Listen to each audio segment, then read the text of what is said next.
Pemirsa, tak ingin tularkan virus ke COVID-19 ke warga setempat, dua warga Banjarpinge, Desa Baru, Kecamatan Marga Tabanan dengan kesadaran penuh isolasi mandiri di sebuah vila di Kuta.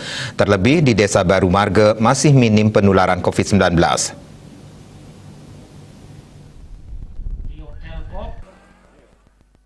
Penanganan COVID-19 di Desa Baru Marga Tabanan bersinergi dengan Satgas Gotong Royong, di mana setiap kegiatan selalu menghadirkan Satgas seperti dalam pencegahan dengan memberikan imbauan.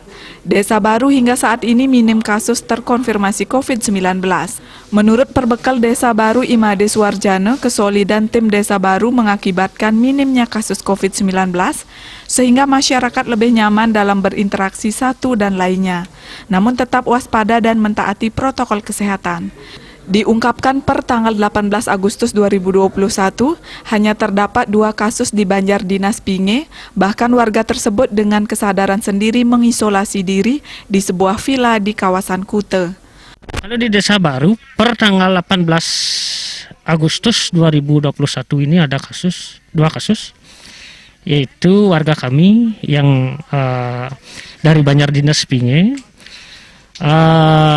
Warga kami tersebut dengan kesadaran penuh mengisolasi diri di sebuah villa di kawasan Kuta, karena warga kami tersebut memang taat dengan aturan. Warga kami itu tidak mungkin akan pulang karena takut juga dengan interaksi dengan saudara-saudara yang ada di rumahnya atau keluarga yang ada di rumahnya.